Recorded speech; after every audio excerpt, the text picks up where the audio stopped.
These days, there is one rule I live by when it comes to failures: taking ownership. Don't be fooled though, it wasn't always like that. I've had my fair share of instances where I blamed an outside circumstance for my failure. I remember growing up, it was ingrained in me from my coaches, parents, and other role models to have a good attitude and to take on a growth mindset no matter the situation. It's not your circumstance that determines your outcome, but your approach to the circumstance. What I didn't realize was the effect that it would have onto me as I got older and grew into adulthood. Despite where you come from, many of us were taught very similar lessons and approaches to life from some type of mentor.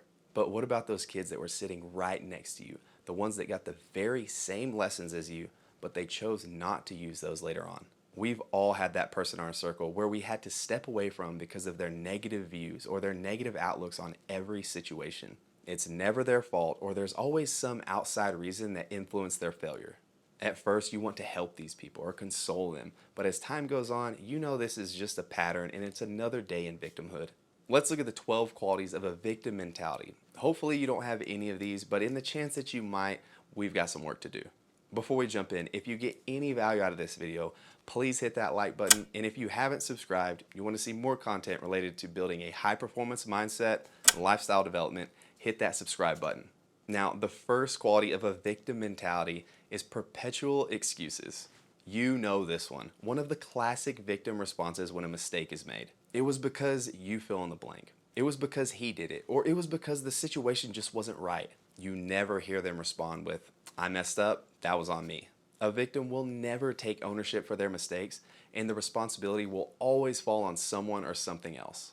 There's always a reason for a mistake or a failure, never just accepting that's on me. The second quality of a victim mentality is they have a right to everything. One of the biggest signs of being a victim is that you feel you have a right to complain. Because something happened to you, you feel that you're entitled to this right to complain about it. The thing is, complaining is a drag on everybody around you. And really, when it comes down to it, it's simply avoiding finding the solution. At the end of the day, you have to be able to look yourself in the mirror, accept this failure or this thing that has happened to you, and work to move forward. Otherwise, this victim approach of staying in the same exact spot is going to keep you in this same spot for the rest of your life. The third quality of a victim mentality is not accepting circumstances as they are. Something that David Goggins uses is the simplest representation of this concept. If you listen to David's book or you've heard him speak, he uses this term, Roger that. You watch that mentality, when somebody says do something, you just do it. It comes from radio communication, and all it means is the message has been received and understood. When a less than ideal circumstance presents itself, we really have two options: complain and find pity in the situation, or take the Goggins approach. Accept the situation as is and adapt. The fourth quality of a victim mentality is everyone is always against them. From the mind of a victim, everyone has this motive to be against them. They feel as though everyone around them has this mission to inflict as much physical or emotional pain on them. At the end of the day, a victim has to realize they are not that important and people aren't spending their entire day plotting against you. I know it sounds a little straightforward, but if you're associating with someone like that anyway, you need to run and run fast. The fifth quality of a victim mentality is they thrive in drama. The victim creates drama in a way that they accuse someone or something for their faults. It creates this narrative for others to believe so they can either feel sorry for them or that they can comfort them in some way. So many times after this happens once and the victim gets a taste of it, it becomes a pattern. It becomes their means to become the center of attention. They'll have conversations that go something like, "This happened to me. Can you believe that?" This leaves the other party in a situation where they have to choose to give pity or to refrain from enabling the victim. The sixth quality of a victim mentality is quitting comes easily. As a victim, quitting is easy. Anytime situations get tough, your abilities are affected, or you're just not in the mood, victims find a way to quit. Where many people will work hard to overcome obstacles and roll with the punches as they come, a victim uses it to throttle back and just coast. It's so much easier to blame an outside circumstance when you experience just a little bit of resistance instead of pushing through and experiencing some discomfort. The seventh quality of a victim mentality is they blow things out of proportion. To a victim, any problem is a major problem, especially if it affects them. The problems are so magnified because they have this belief that anything that happens to them is so detrimental and it's impossible to move on. What makes it worse is enabling complaining. If you open the door for a victim to complain, let the floodgates open and it's about to get wildly out of hand.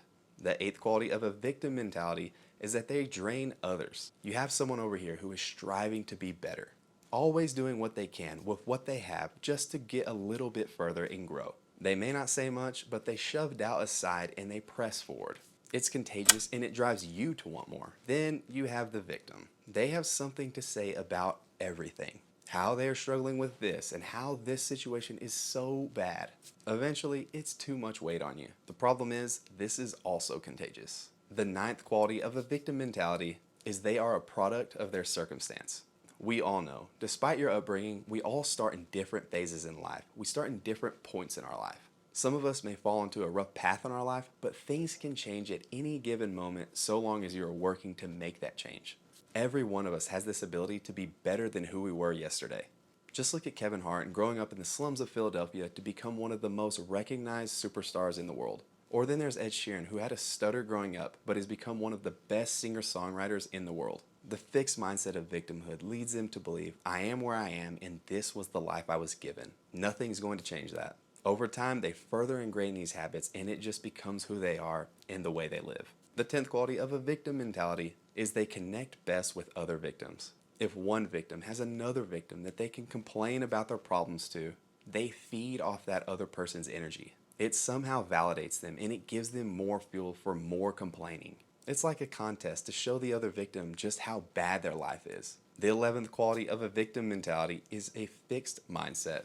I'm too old for this. It's too late. I could never develop talent like that. These are things that come straight from the victim's mouth.